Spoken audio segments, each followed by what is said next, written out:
Só bem-vindos ao meu canal, estamos aqui de volta com mais um elemento, e o tema do vídeo de hoje é o elemento químico de número atômico 37, o rubídio. Ele está localizado no quinto período da tabela periódica e no grupo dos metais alcalinos. O rubídio foi descoberto no ano de 1861 por Robert Bunsen e Gustav Kirchhoff através do seu recém-inventado espectroscópio. E eu achei uma imagem que mostra como funcionava esse espectroscópio que o Bunsen e o Kirchhoff utilizaram para descobrir o rubídio e o césio. Como vocês podem ver, à direita da imagem nós temos uma chama que provém do beco de Bunsen. Nós também temos dois tubos com lentes e tal para você obter uma imagem focada quando você observa os espectros. E no centro da imagem nós temos uma caixa cuja base tem o formato de um trapézio. Essa caixa internamente ela é preta para você não ter nenhuma interferência no espectro. E no centro da caixa nós temos um prisma que tem a função de separar a luz em seus componentes, né? O Bunsen e o Kirchhoff começaram a observar linhas específicas para elementos que eles submetiam àquela chama. Eles começaram a testar geralmente os cloretos de sódio, de potássio, de bário, etc. E viram que para cada espécie que eles colocavam ali na chama, eles observavam, depois que a luz havia sido separada nos seus componentes, eles observavam linhas específicas para cada elemento. E assim eles concluíram que essa era uma análise qualitativa que podia ser usada para identificar elementos. Cada um tinha a sua emissão específica. E foi assim que eles chegaram no rubídio e no césio. Na verdade foi primeiro o césio e depois, um ano depois, mais ou menos, o rubídio. Porque eles tinham emissões únicas, diferentes do sódio, do potássio e tal, dos que já eram conhecidos. E assim eles tiveram que concluir que se tratava de um novo elemento. No caso do rubídio, ele foi nomeado rubídio por causa da palavra latina rubidus, que significa vermelho, porque a principal linha de emissão que o Bunsen e o Kirchhoff observaram no espectro era na parte mais vermelha do espectro. O rubídio utilizado nos experimentos do Bunsen e do Kirchhoff foi extraído do mineral lepidolita, que é um filosilicato, e também de água mineral. A separação dos demais íons presentes tanto na água mineral como no mineral lepidolita foi feita através da cristalização fracionada de certos sais, e pouco tempo depois da descoberta do rubídio, o Bunsen conseguiu isolar o rubídio na sua forma metálica e também conseguiu determinar algumas de suas propriedades, como a densidade e a massa atômica, com bastante precisão. Então foi uma pesquisa muito bem feita e bastante inovadora nos anos 1860, inaugurando a espectroscopia. O rubídio é um metal prateado, lustroso e muito macio, que tem uma densidade de 1,53 gramas por centímetro cúbico. O seu ponto de fusão é de apenas 39 graus Celsius e o seu ponto de ebulição é de 688 graus Celsius. Assim como os demais metais alcalinos, ele cristaliza em uma estrutura do tipo BCC. Quimicamente, o rubídio é um metal muito reativo. Ele é lustroso quando recém-cortado, mas se oxida rapidamente em contato com o ar devido à presença do oxigênio e da umidade. O rubídio reage facilmente com praticamente qualquer coisa que vem pela frente, e com os halogênios ou com a água a reação chega a ser explosiva. É por isso que o rubídio é comercializado em ampolas que contêm argônio, e por voltas ele também é armazenado em óleo de parafina, que é bastante inerte. Essa reatividade faz do rubídio, cujo principal estado de oxidação é o +1, um forte agente redutor. Sem mais delongas, vamos passar para os compostos do rubídio, muitos dos quais têm uma natureza mais iônica devido à baixa eletronegatividade desse metal.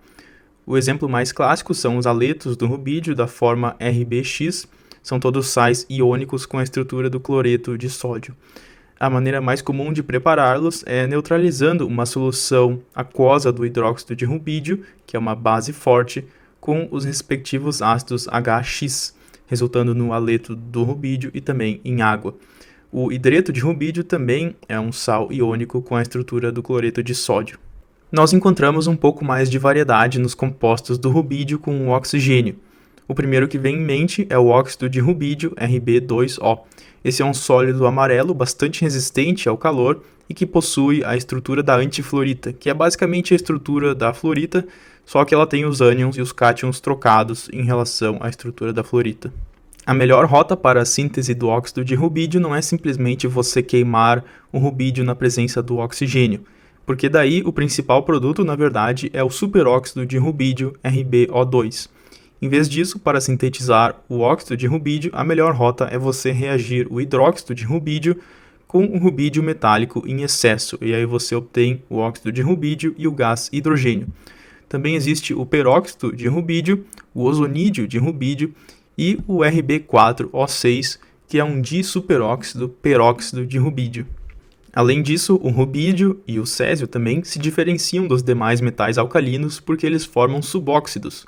Como vocês podem perceber, todos os compostos do rubídio com o oxigênio que eu mencionei até agora continham o rubídio no estado de oxidação +1 exclusivamente. Nos subóxidos isso é diferente, o estado de oxidação do rubídio nesses subóxidos é entre 0 e 1. E os principais exemplos, e talvez os únicos, mas enfim, são os únicos que eu conheço pelo menos, são o Rb6O e o Rb9O2. São compostos muito interessantes, especialmente o Rb9O2, que é um composto que tem um caráter metálico. O Rb9O2 também tem uma estrutura cristalina interessante. Ele contém esses clusters Rb9O2, que são compostos por dois octaédrios ORB6 que dividem uma face. E aqui as distâncias entre os átomos de rubídio são menores que no rubídio metálico. O rubídio forma uma enorme variedade de outros compostos binários, mas eles não são tão espetaculares assim que vale a pena mencioná-los. São conhecidos também vários sais do rubídio com oxoânions, como por exemplo o sulfato de rubídio, o nitrato de rubídio e o carbonato de rubídio. E também são conhecidas algumas ligas metálicas do rubídio, por exemplo, as ligas metálicas do rubídio com outros metais alcalinos. Mas um composto que eu acho que vale a pena mencionar aqui é o RbAg4I5. E aqui se trata de um sólido que apresenta uma alta condutividade iônica no caso dos íons Ag+, ou seja, nesse sentido é um composto similar ao alfa-iodeto de prata. A estrutura do RbAg4I5 é bastante complexa, a célula elementar é cúbica e, simplificando, a estrutura cristalina consiste em cadeias de tetraedros formados pelos iodetos, dentro das quais cadeias os íons Ag+, podem se mover relativamente livres, e no meio disso tudo ainda tem uns íons Rb+, que acabam tendo uma coordenação octaédrica também pelos iodetos. A coordenação octaédrica é distorcida ainda. A química de coordenação do rubídio é bastante limitada pelo raio do íon Rb+, que é bastante grande, e pela sua baixa carga, o que resulta em uma baixa capacidade de formar complexos. A questão é que você precisa de ligantes que combinem com o raio do metal central, senão a coisa não funciona por motivos de pura eletrostática. Ligantes que funcionam com o rubídio são, portanto, ligantes maiores, ou macrocíclicos, ou, enfim, polidentados, como, por exemplo, os éteres coroa, dos quais nós já falamos um pouco no meu vídeo sobre o estrôncio, e outros ligantes interessantes para o rubídio são os ligantes do tipo criptando, que são variantes oligocíclicas, ou seja, tridimensionais dos éteres coroa. Quando o rubídio ele é complexado por um éter coroa ou por um ligante do tipo criptando, ele pode ser induzido a complexar outros ainda ligantes que, sem a ajuda dos ligantes maiores, não teriam chance com o rubídio. E fora isso, na química de coordenação do rubídio, nós também temos alguns hidratos e complexos com oxoânions em solução aquosa, principalmente. A química organometálica do rubídio ela é muito parecida com a química organometálica do lítio. A diferença é que, no caso do rubídio, os compostos são mais iônicos e menos estáveis que os do lítio, que na verdade é o elemento que domina a química organometálica dos metais alcalinos. Mas a reatividade, como eu disse, é muito parecida. Então, por exemplo, quando você reage um haleto de alquila com um rubídio metálico, você obtém um haleto do rubídio e também o RBr, que é o rubídio com o seu resto orgânico. E exatamente assim reage o lítio. E outro exemplo aqui que eu gostaria de falar é que você pode trocar um hidrogênio pelo metal, né, processo chamado metalação, ou você pode adicionar um rubídio, por exemplo, aos senos. Então são coisas que tanto o lítio quanto o rubídio fazem, mas a química organometálica dos metais alcalinos é dominada pelo lítio. Saem muito mais estudos sobre o lítio do que sobre o rubídio, provavelmente por causa do preço, não sei, não olhei quanto custa um rubídio, mas Por isso a química organometálica do rubídio não é tão desenvolvida quanto a do lítio. Isótopos. O rubídio, que ocorre naturalmente, é composto por dois isótopos. O rubídio 85, com 72% do rubídio, e o rubídio 87, portanto, com 28% do rubídio. O rubídio 85 é estável, porém o rubídio 87 é levemente radioativo, com uma meia-vida de 49 bilhões de anos, decaindo para o estrôncio 87. Outro isótopo importante do rubídio é o rubídio 82. O rubídio 82 decai por beta+, para o criptônio 82, ou seja, no processo de decaimento radioativo ele emite um pósitron. O pósitron, por sua vez, ele se combina com algum elétron na sua vizinhança, e a partir daí surgem raios gama. Esses raios gama podem ser detectados e é isso que permite o uso do rubídio 82 na tomografia por emissão de pósitrons, porque a partir da detecção desses raios gama que surgem no decaimento radioativo do rubídio 82, você pode formar imagens. Então essa é uma técnica muito poderosa, especialmente para analisar o miocárdio, fazer análises, obter imagens do miocárdio, porque o rubídio, quando ele entra no corpo, geralmente na forma de cloreto de rubídio 82, quando ele entra no corpo ele é tratado como potássio ou como sódio e, portanto, uma boa parte dele vai parar no miocárdio.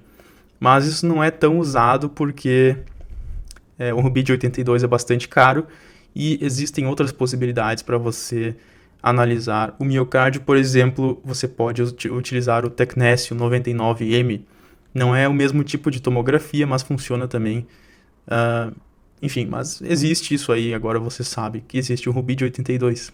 Ocorrência. O rubídio é um elemento relativamente abundante na crosta terrestre, com 78 partes por milhão, ou seja, uma abundância similar à do cobre ou à do zinco. O rubídio ocorre em minerais como a polucita, que é um zeólito, e a lepidolita, que é um filosilicato, e o único mineral em que o rubídio é o principal componente daquele mineral é o mineral chamado rubiclina, ou seja, é um análogo da microclina. E esse mineral é relativamente raro e tem a composição RbAlSi3O8. Atualmente, o rubídio é um subproduto na produção do lítio, né, porque, por exemplo, na lepidolita também se encontra bastante lítio, então se você vai já extrair o lítio, você pode aproveitar e extrair também um pouco de rubídio, e depois que o rubídio é devidamente separado dos demais íons e das impurezas desse mineral aí, ele pode ser convertido para compostos aí, geralmente para o cloreto de rubídio, que é um dos principais compostos desse elemento, e com o cloreto de rubídio você pode produzir o rubídio metálico. Você obtém o rubídio metálico através da redução do cloreto de rubídio com cálcio metálico a 900 graus Celsius, mais ou menos, tudo em um aparato evacuado ou cheio de argônio. Aí você acaba com uma mistura de rubídio metálico e cloreto de cálcio, você destila o rubídio passa para o seu recipiente de vidro e você derrete aquele tubo de vidro e você acaba com uma ampola cheia de rubídio metálico destilado, tudo certinho ali para ele não se oxidar. E por fim, rapidamente as aplicações. Na verdade, o rubídio praticamente não tem aplicações fora da pesquisa científica. Uma das aplicações eu já mencionei, que é do rubídio 82 na tomografia por emissão de pósitrons.